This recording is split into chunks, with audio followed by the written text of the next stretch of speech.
So as most of you know, you're joining on a Food First Lunch and Learn. Just love to give a little introduction to who we are and what we do. So this is our lovely team at our staff retreat last summer. And our vision is a province where everybody can eat with dignity and joy. Um, we have a whole lot of different resources around community action. We get requests all throughout the year from many different folks. Last year, we handled over 200 requests. So that's anything from folks asking for a presentation, asking for help with funding, for information from anything from school food to community gardens, and everything in between. We do manage a pretty comprehensive resource at our nlfoodaction.ca, which has a wonderful program map. So you can kind of look in under your community, check out different programming that's there, community gardens, different stuff that's there. We also maintain a monthly newsletter. We sent the information for this call out on it, but if you're not on it already, you can sign up for that on our website. We also support a team of regional food animators. So my name is Les Perry. I'm the regional food animator for the Metro Avalon East area. But we have staff in Eastern Rural, Central, Western, and in Labrador. They're all doing similar work on different projects. So I'm going to pass it over to Sarah Crocker for a little bit of a show on Food on the Move. Folks. My name is Sarah Crocker. I've been a program coordinator with Food First NL for several years now, and I'm really excited to share what we do with Food on the Move with you all. So Food on the Move is basically a mobile market. We've been serving the St. John's area since October 2022, and this project came about from a community engagement process, food assessment. And we really knew that there was a need for more retail options. So we're operating as a nonprofit social enterprise. We're trying to solve some of the transportation barriers people have to accessing good food.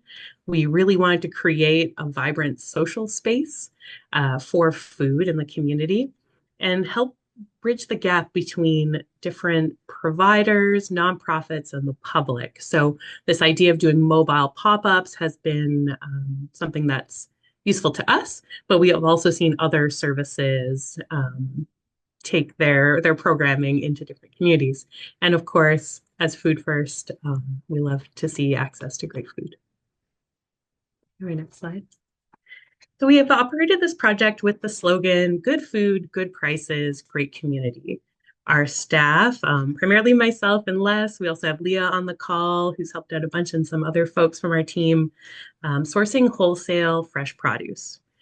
As a staff, we repackage that for sale and we operate within community spaces with community organizations. We also operate from the point of view that everyone is welcome. We don't have like an income barrier or a certain like exclusive neighborhood for folks to access food on the move.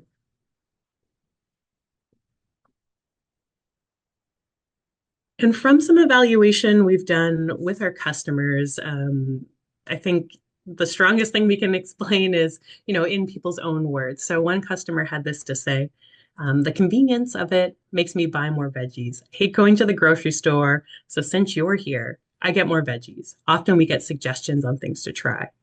Like, I don't typically buy radishes, but here they look so good and they're so fresh. I bought them. So part of the asset that we're kind of bringing to this project is a love of food. We don't know every single question or every recipe that's out there, but we're more than willing to help connect people with the resources they're looking for and bridge that gap. So here are just a few pictures to show you what our setup looks like. This is a beautiful summer day at the Virginia Park Community Center. The green tent on the right is our Food on the Move setup. You can see bright, inviting fresh fruits and vegetables there. And we'll talk a bit more in detail, but we also set up with Library on the Go, which is a mobile library service operated by Newfoundland Labrador Public Libraries. We also operate year-round, and we are really excited about a few different partnerships with post-secondary institutions. This is a picture from the University Center on the St. John's campus of Memorial University. So in partnership with the student union there, We've been operating a really popular indoor version of Food on the Move. And finally, just a note, this will come up in the presentation a few times. It's really about animating some of these public space or semi-public spaces that are community centers. This is a gentleman who came and visited us at the Froud Avenue Community Center in his power wheelchair. And we really appreciate that these are sort of physically accessible spaces in the community and that we have tons of different users. Might be folks who've lived in the neighborhood for a really long time, or people who've just heard about us through word of mouth, or maybe a trusted friend who suggested they come out. So I'm going to talk a little bit about our project operations, and then Les will get into the nitty gritty behind the scenes and sort of purchasing and things. So we do operate as a nonprofit. We have amazing funding support from a variety of different sources that supports our staff time. We've also invested in a vehicle to support this project. So we have access to actually an electric vehicle that's a cargo van. We are in a newish to us office space in Pleasantville, St. John's, where we have refrigeration, some of our food storage, and we also have found support to like purchase a point of sales system, some packaging and other small equipment like dollies and scales and things for our work. Um, Aside from those like physical assets and the people, we really value the in-kind relationships that make this project really go. Um, in terms of like where we're located, we've worked with different community centers that may be in Newfoundland and Labrador housing neighborhoods, also the city of St. John's. And I mentioned some of our post-secondary partnerships with the Student Union at Memorial University and also the College of the North Atlantic.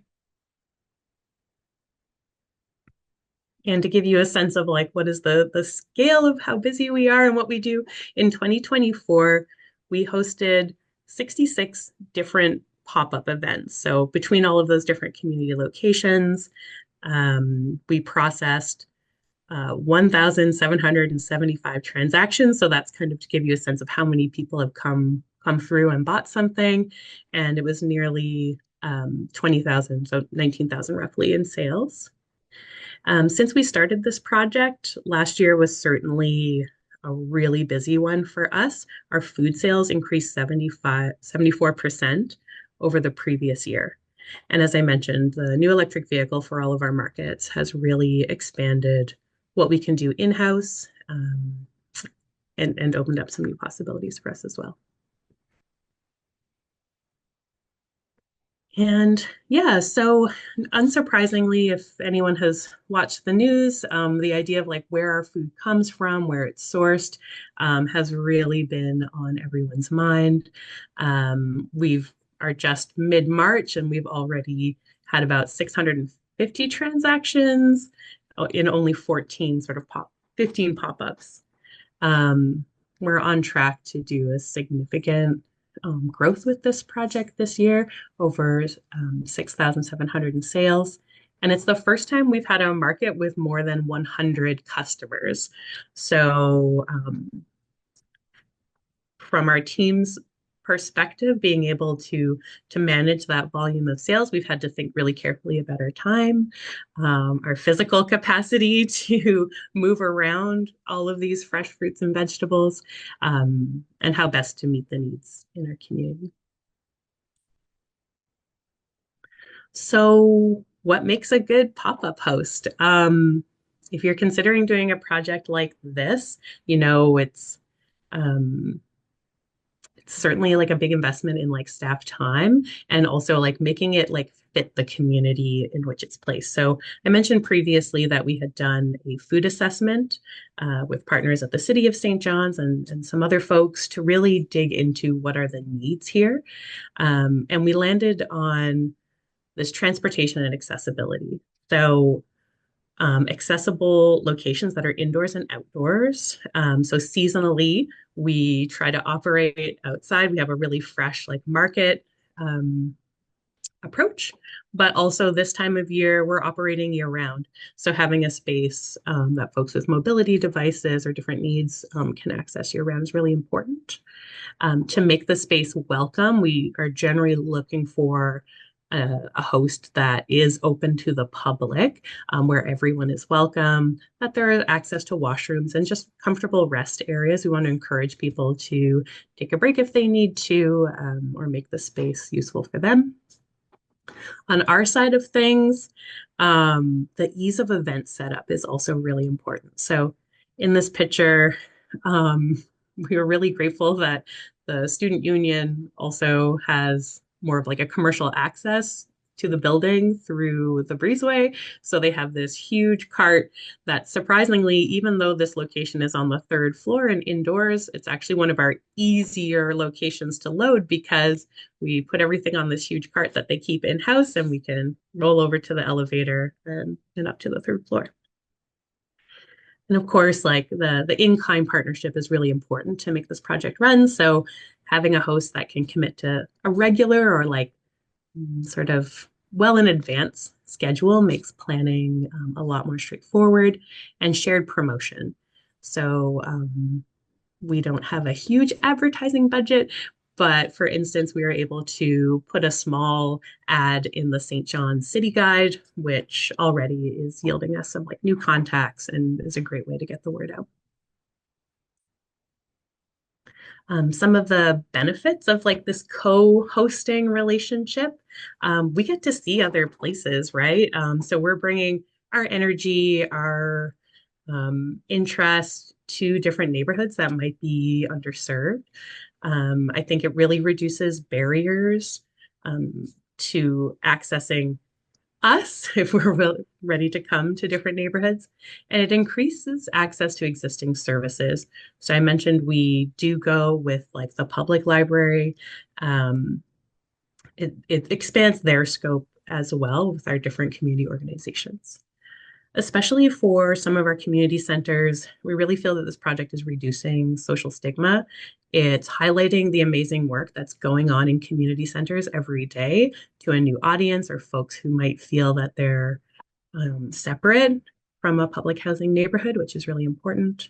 We've been able to sustain this relationship with the Newfoundland Labrador Public Library and expanded our the connection with primary care staff with NL Health Services. We've also had a lot of interest from arts agency. Um, so like folks who do things with intergenerational learning and sharing the arts, summer youth programming around environmental initiatives, and also harm reduction services. So this picture is just from the corner of our office in Pleasantville on a summer day, and you can see it's a pretty busy spot, and folks are accessing it by their own personal transportation, walking, rolling, and also the Go Bus. I'll pass it over to Les, who can talk a little bit more about like how we get that word out and what our back end kind of looks like. Amazing. Thanks, Sarah. So let's getting the word out. It's more, we're doing all these markets, and we want to make sure that people are hearing about us, are able to show up. One of the things that we've learned over doing this for a couple of years is getting a schedule out farther in advance has really helped. We've been kind of operating on a model with a seasonal schedule, so you're getting 3 months at a time. Really trying to make markets that if that you can put these little placards on your fridge or pass them out to folks, and you can see where we're going to be.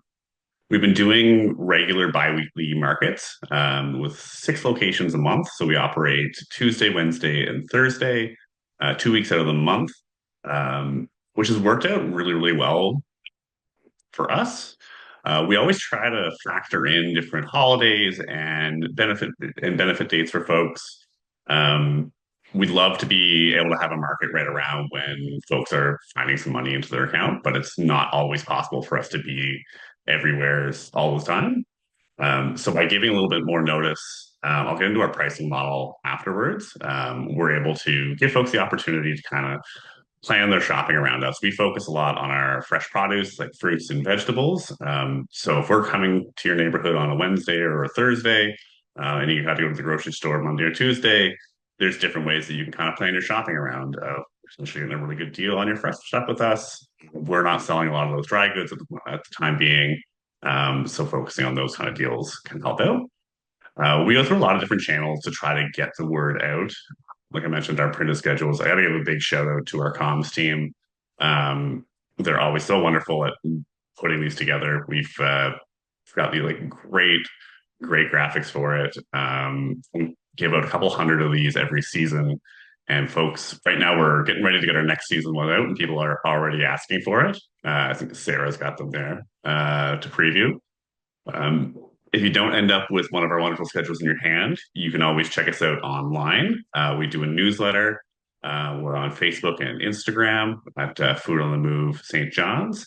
And then we're also really fortunate that our partners do love to share the news about us. Recently, when we started up with College in North Atlantic, we were able to do a graphic that went up across the TVs on campus, so folks were able to find out when we were going to be there. And we're seeing some similar requests from the folks at NL Health Services to be able to kind of advertise in the waiting rooms of where we're going to be. So another note on one of our partners is Library on the Go. They've been with us since day one. So about the same time that we were starting up with this project, the Newfoundland Labrador Public Libraries had got a new outreach van, and we're looking for different spots to kind of pop up. So this partnership worked out really well. We were able to kind of show up in the same locations. We offer two very different services, but people are getting a very range of stuff when they're coming. It's really wonderful. Um, so Library on the Go connects the public with a variety of the different services and programs. I'm always amazed at how much stuff they have, everything from books and magazines. Last summer, there was a lot of these different packages. There was a bird watching backpack you could check out. They're bringing video games. There's something for everybody. I know I've learned so much about it since buying a long haul of different stops. And in 2024, there was 117 new library cards issued and 311 items checked out at our markets, which is really quite impressive considering like how many folks we're seeing that are coming for food. And we're seeing a lot of folks that are coming just for the library. It's a great service that you can bring back your books. You can check out new stuff. I know for myself, was always worried about late fees, and was able to kind of chat that through with some librarians, let me know that it was, it's okay as long as the books are coming back. So there's a quote there is that, we learn what our city's population needs from us by taking the suggestions from our most hard to reach patrons. Library on the Go is appreciated for those that cannot get to a library building location. So one of the things that I've really enjoyed seeing as well with them is when folks are asking for different things, the librarians have been really quick to write it down and make sure the team's time from that location. We've got it. So you've had requests for like certain authors or large print books. Or I remember, I can't remember the location. I believe it was Proud, where someone was asking about some in-house reading programs, and they were able to get these people connected with programs that were able to go in and help folks out. It's been a really amazing partnership. I'm so glad to have them along.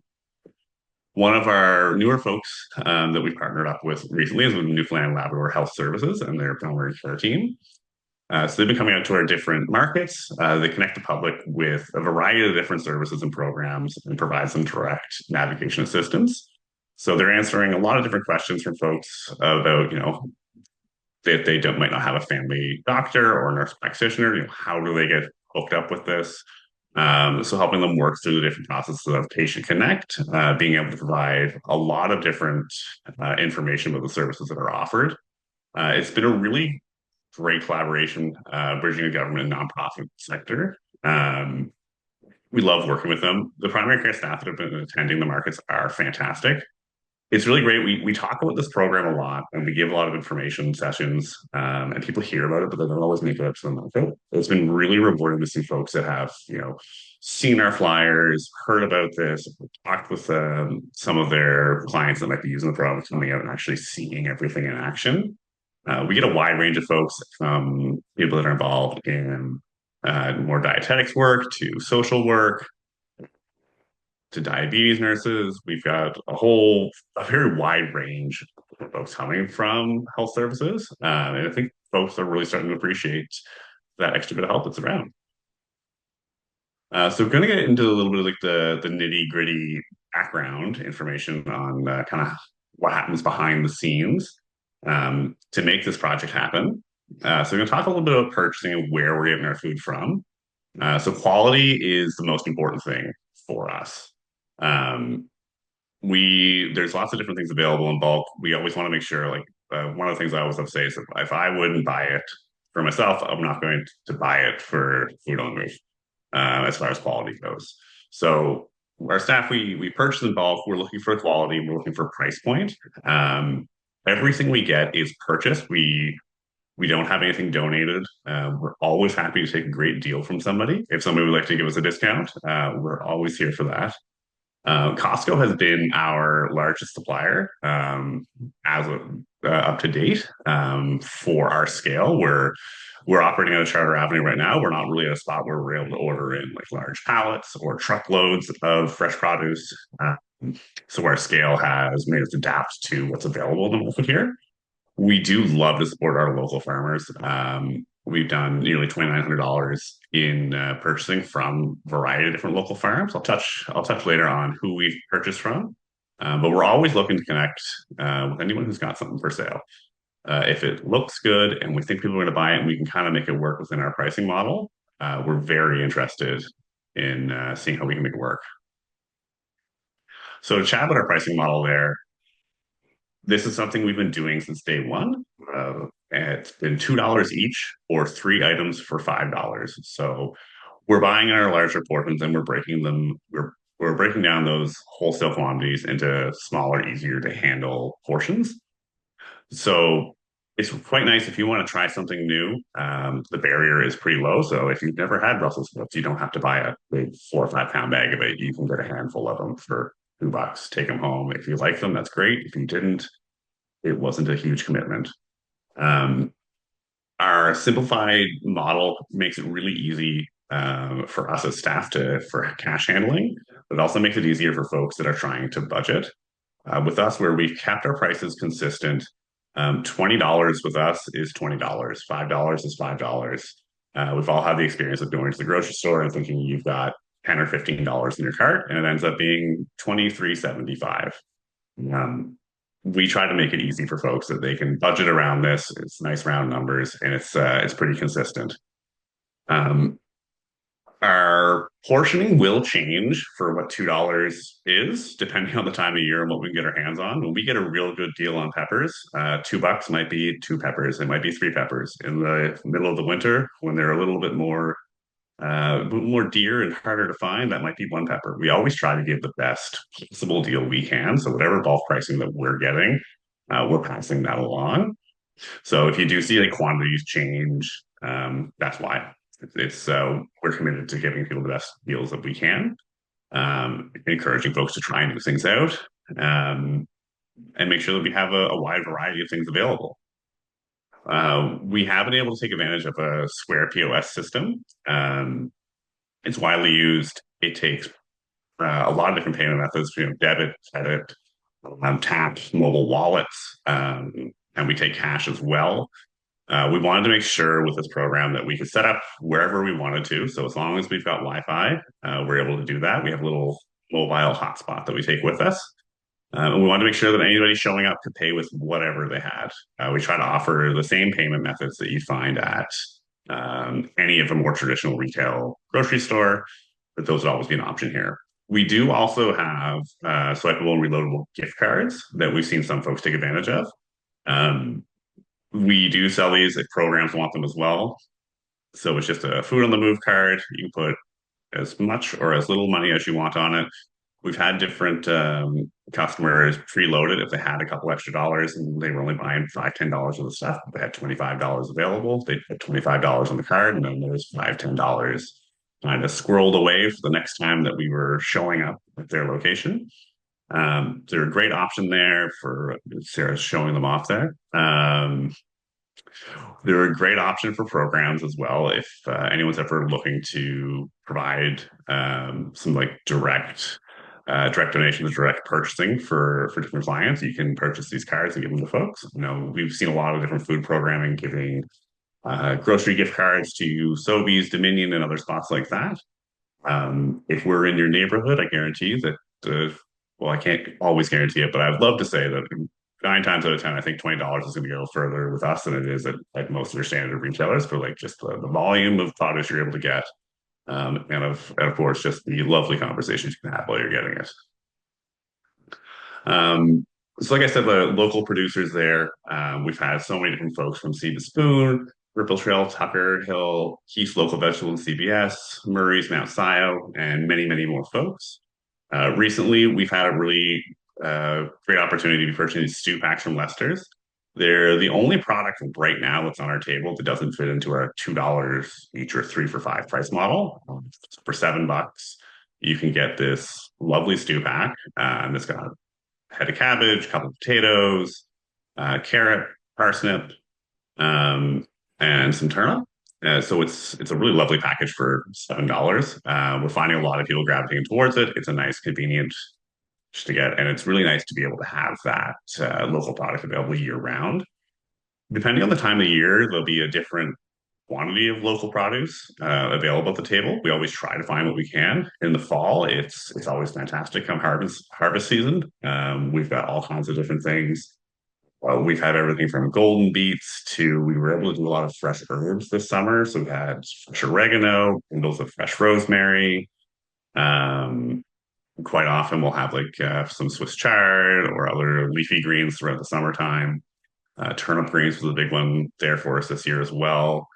Um, in the wintertime, obviously, it's a little bit harder to source some of these products. So we're really, really thankful to have partners like Clusters who have that volume in the wintertime that we're able to still get some really great high quality stuff that people are always looking for.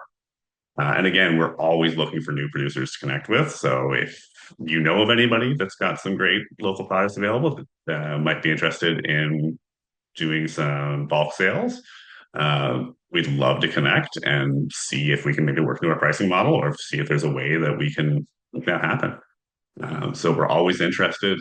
Uh, Line is always open. Please connect. So I'm going to pass that back over to Sarah to give you an idea of what's on the horizon for us. Yeah, thanks, Les. Um, so we've given just like, kind of a tops of the trees, like how is this project working behind the scenes? What are some of the different elements? And you can tell like we're still relatively new, I would say, in the world of like being an enterprising nonprofit and having this model be like integrated within the organization. We do have a few other examples. We operate a Western NL food hub based out of Corner Brook, but serving the whole region. So internally, Food First NL is really looking to make a positive impact in that retail food space. And we have kind of a unique role, and we haven't quite found the limit yet. We're still in a really big growth phase. So right now, I would say for 2025, we're really looking to increase uptake at our current pop-up locations. When we think about having our schedule provided well in advance, having all of these extra partners lined up, sourcing local food, we want to deepen those relationships with our co-hosts so that we can grow those markets. And setting up a market is labor intensive for staff. It's quite demanding. So potentially when we do grow, maybe we're going to look at other types of food sales that aren't quite as variable as a pop-up market. So we want to increase our collaboration with and services for other food programs. We have a really cool opportunity now with this increased capacity for transportation, perhaps seeing more community use and being able to leverage that transportation asset that we have within St. John's.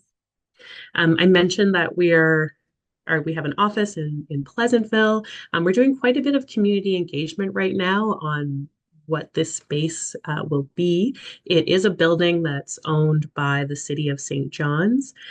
Primarily, it's residential apartments, but on the ground floor where we are, Suite 100, Food First NL rents the space, leases the space with Stella's Circle. So this is a relatively like new opportunity for us as well. So in 2025, we're doing a lot of community engagement on what a food center, some kind of a hub could be in this neighborhood. There's plenty of information about this project at foodstjohns.ca. When you go to that link, you'll see a lot of the background on the food assessment, a local food action plan, and a lot of the groundwork that went into creating Food on the Move. But there is a special section that's just Food on the Move. It has our schedule, FAQ for all those questions on what will you have and when, and a bit more about this project specifically.